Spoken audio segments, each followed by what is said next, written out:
पिछले video lecture में हम लोगों ने डिस्कस किया था कि सूर्यातप या इंसोलेशन किन किन फैक्टर्स पर निर्भर करता है, मौसम का इस पर क्या प्रभाव पड़ता है, टाइम क्या है दिन के समय उस पर उसका प्रभाव पड़ता है, अक्षांशों का प्रभाव पड़ता है, सूर्यातप का ड्यूरेशन कितना है, वो ज़्यादा देर तक सूर्य की ऊष्मा प्राप्त हुई है या कम देर पर, इस पर निर्भर करता है।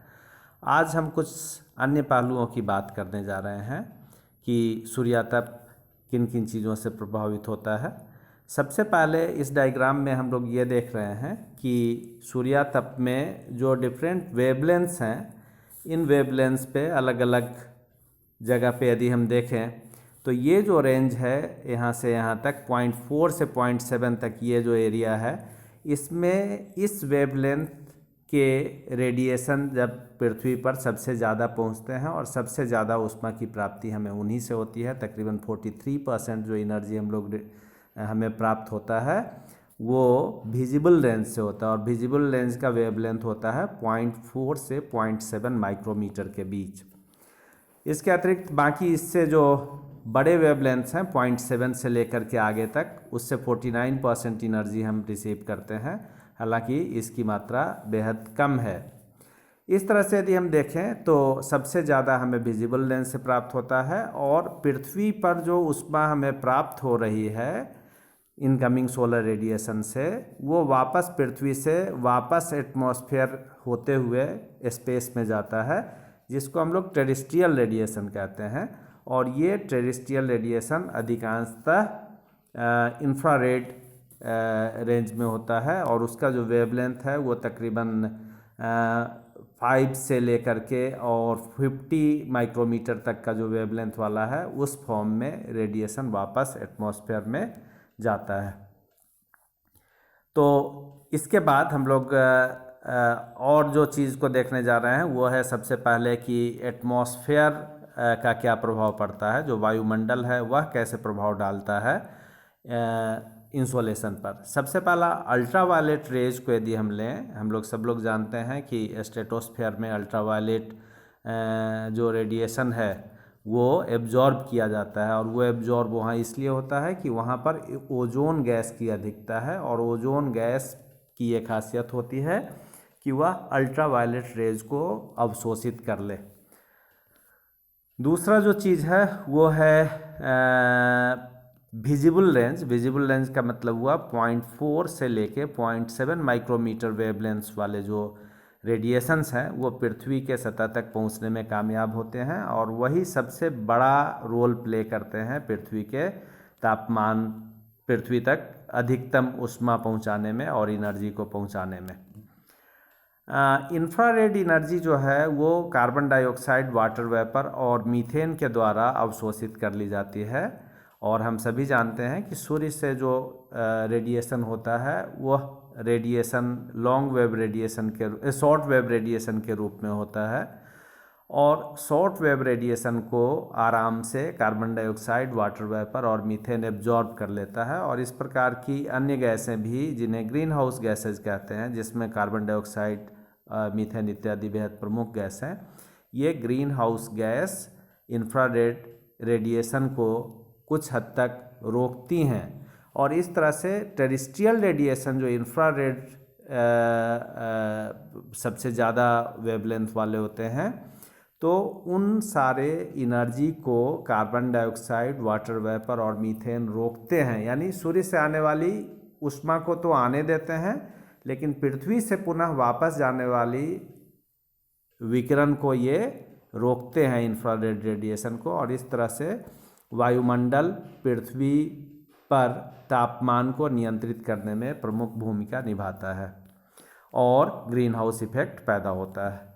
तीसरा जो फैक्टर है वो है क्लाउड। यदि किसी भी स्थान पर बादलों की अधिकता है तो बादल बहुत अधिक मात्रा में एनर्जी को वापस रिफ्लेक्ट कर देते हैं, और वह इंसोलेशन पृथ्वी के सतह तक नहीं पहुंच पाता।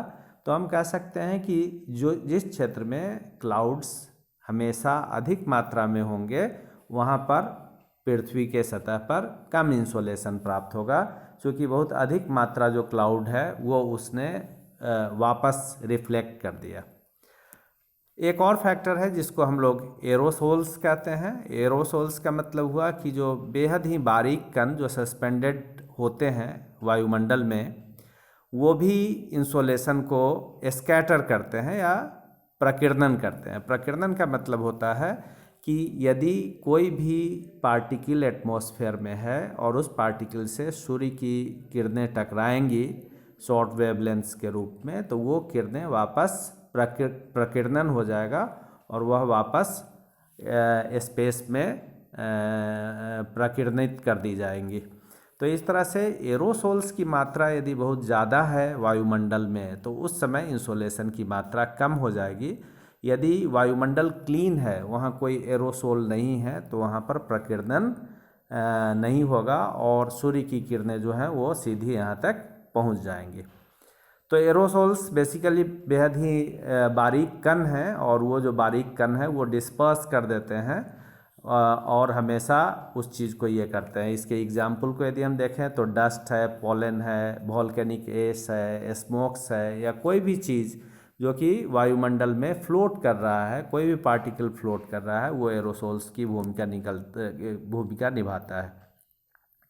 इसे हम मोटे तौर पे कह सकते हैं कि as the amount of aerosols increases the amount of insolation making it to earth surface decreases. तो इन दोनों का विलोम संबंध है। यदि एरोसोल्स की मात्रा अधिक होगी तो इंसुलेशन की मात्रा कम हो जाएगी।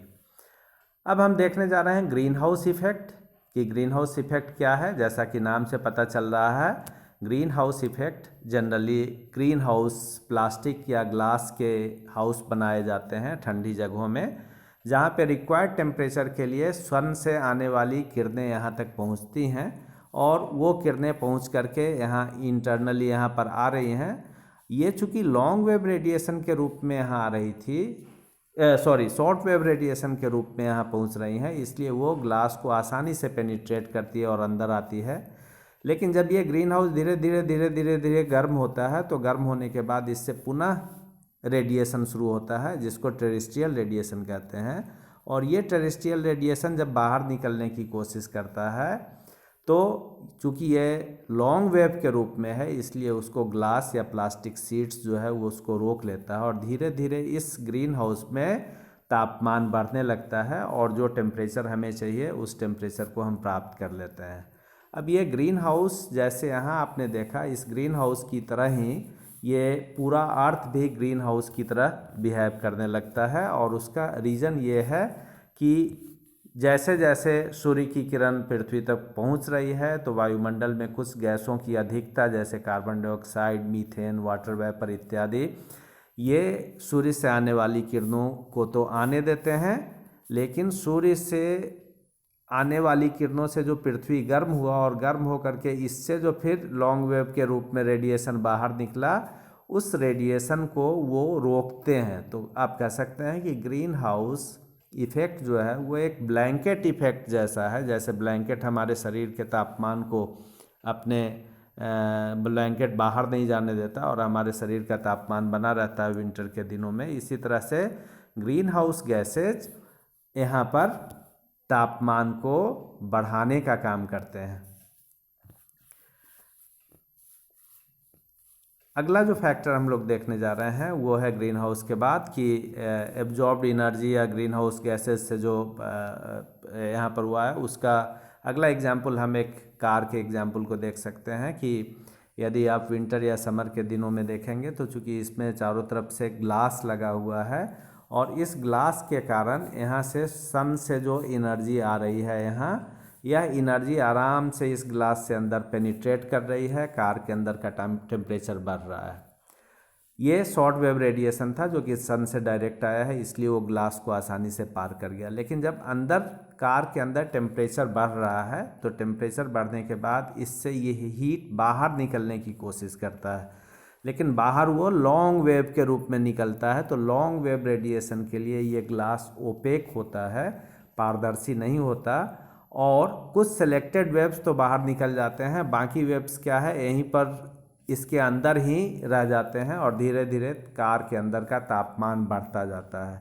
इसका कारण क्या हुआ, इनकमिंग सोलर रेडिएशन से हीट आ तो रहा है, लेकिन आउटगोइंग रेडिएशन जो टेरेस्ट्रियल रेडिएशन है, जो कार में जो टेम्परेचर बढ़ रहा है, वो चूँकि लॉन्ग वेव के रूप में बाहर निकलना चाह रहा है, तो उसको कार का शीशा बाहर नहीं जाने दे रहा है, इसलिए कार का टेम्परेचर बढ़ता जा रहा है। और इस प्रकार आप कह सकते हैं कि इस कार का तापमान का बढ़ना सनलाइट के समय में, ये एक छोटा सा ग्रीन हाउस का एग्जाम्पल है।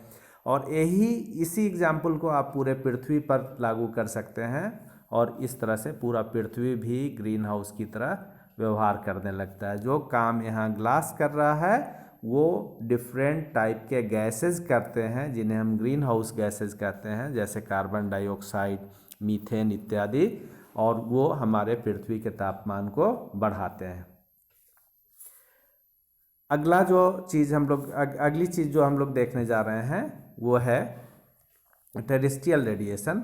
टेरेस्ट्रियल रेडिएशन उसे कहते हैं जो कि पृथ्वी ने जो ऊष्मा ग्रहण किया है सूर्य से, उस ऊष्मा को पुनः वापस स्पेस में भेजना।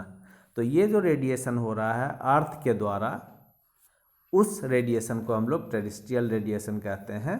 और ये टेरेस्ट्रियल रेडिएशन जो है वो लॉन्ग वेव के रूप में होता है। Long wave radiation generally infrared radiation होता है। इंफ्रारेड रेडिएशन में हीट की मात्रा सबसे ज़्यादा होती है, और ये धीरे धीरे वायुमंडल से होते हुए वापस निकलता है।